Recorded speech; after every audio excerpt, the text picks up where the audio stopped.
Girlfriend पूछती है boyfriend से कि जब मेरी याद आती है तो तुम क्या करते हो। तो बॉयफ्रेंड बोला कि तुम्हारी पसंद का चॉकलेट खा लेता हूँ। बॉयफ्रेंड बोला कि जब मेरी याद आती है तुमको तो तुम क्या करती हो। तो गर्लफ्रेंड बोली कि तुम्हारी पसंद वाली गुटखा खा लेती हूँ। अगर आपकी पत्नी आपसे झगड़ा करे तो फटाफट अपने चप्पल उठाइए, पैर में पहनिए, फटाक से घर के बाहर झगड़ा।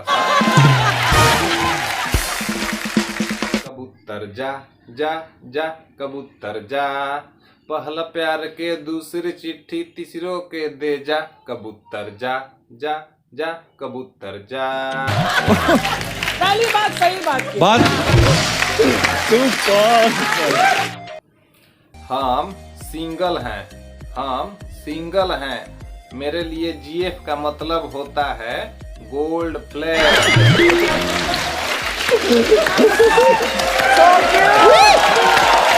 आजकल की लड़कियां ऐसे नहीं पढ़ती, आजकल की लड़कियां ऐसे नहीं पढ़ती।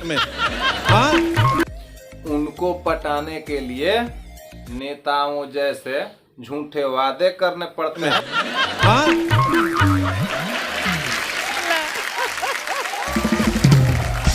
आजकल की लड़कियां कहती है कि ढूंढूंगी ऐसा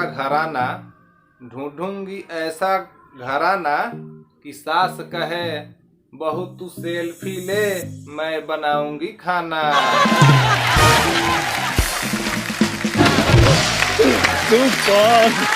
ताजमहल को देखकर बोला शाहजहां के पोता कि आज मेरा भी बैंक बैलेंस फुल होता अगर मेरे दादा इश्कबाज ना होता। बच्चे बड़े तेज हैं। औरतों को खुश रखना बहुत ही मुश्किल है। आदमियों का क्या है, औरत देख के खुश हो जाता है।